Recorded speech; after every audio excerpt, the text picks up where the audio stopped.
Hello friends, வணக்கம். இன்னைக்கு நம்ம என்ன வீடியோ பார்க்க போறோம்னா, அரிசி மாவுல கொழுக்கட்டை செஞ்சு பார்த்துருப்பீங்க. இன்னைக்கு நம்ம மைதா மாவுல எப்படி கொழுக்கட்டை செய்யுதுன்னு பார்க்கலாம்.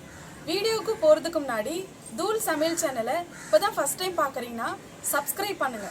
இப்போ தான் நாங்கள் போடுற இந்த மாதிரி நல்ல நல்ல வீடியோ உங்களுக்கு நோட்டிஃபிகேஷனாக வரும். மாவுல தேவையான அளவு தண்ணி ஊற்றி நல்லா 10 நிமிஷம் பிசைஞ்சு வச்சிருக்கோம். இப்படி தொட்டு பார்க்கும்போது வந்துட்டு கையில் வந்துட்டு ஒட்டாமல் இருக்கணும். இந்த பக்குவத்தில் நம்ம மாவு உருட்டிக்கலாம். மாவு உருட்டியாச்சு. பூரி சுடுறதுக்கு ரொட்டி சுடுறதுக்கு நம்ம எப்படி உருட்டோமோ அந்த மாதிரி உருட்டி எடுத்துக்கலாம். மாவு உருட்டியாச்சு. இப்போ இட்லி குண்டால தேவையான அளவு தண்ணி ஊற்றி மைதா மாவு கொழுக்கட்டை வேக வச்சுக்கலாம்.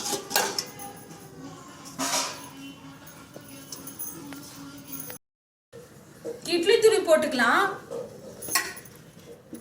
இப்படி எல்லா இடத்துலயுமே கவர் ஆன மாதிரி போடுங்க.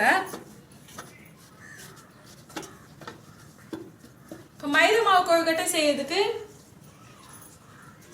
தீனி வச்சுக்கலாம். இதுல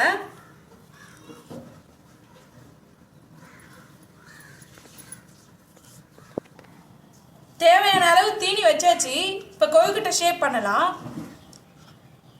கேப் விடாமல் இந்த மாதிரி பண்ணுங்க.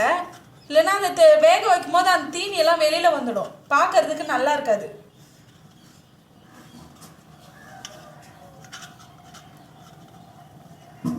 இந்த மாதிரி பண்ணுங்க.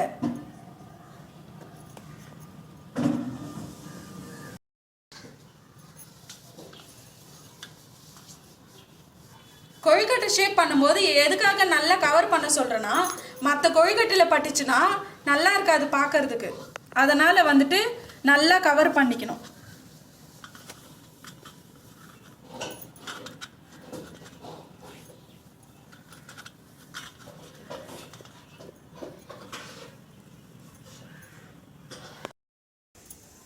அடுப்பு பற்ற வச்சாச்சு. கொழுக்கட்டையும் வச்சாச்சு. ஒரு 20 நிமிஷம் நல்லா வேகணும். வெந்ததுக்கு அப்புறம் இறக்கலாம். இப்போ மூடி வச்சு மூடிக்கலாம். ஒரு 20 நிமிஷம் நல்லா வேகணும்.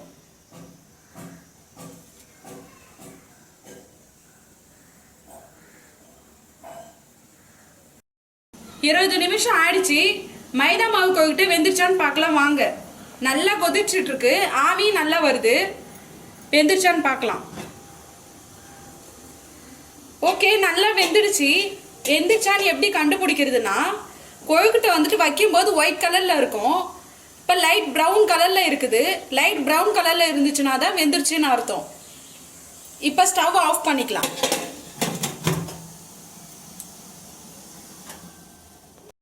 கொழுக்கட்டை ரெடி ஆயிடுச்சு. இது ஒரு பிளேட்ல மாத்தியாச்சு. பார்க்கறதுக்கே நல்லா சூப்பரா இருக்குது. இந்த வீடியோ உங்களுக்கு ரொம்ப ரொம்ப யூஸ்ஃபுல்லா இருக்கும்னு நினைக்கிறேன். நீங்களும் உங்க வீட்டில் ட்ரை பண்ணி பாருங்க.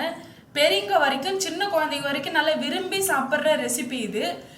ட்ரை பண்ணி பார்த்துட்டு லைக் பண்ணுங்க, ஷேர் பண்ணுங்க, கமெண்ட் பண்ணுங்க அண்ட் சப்ஸ்கிரைப் பண்ணுங்க. இப்போ மைதா மாவு கொழுக்கட்டை எப்படி இருக்குன்னு டேஸ்ட் பார்க்க போறேன்.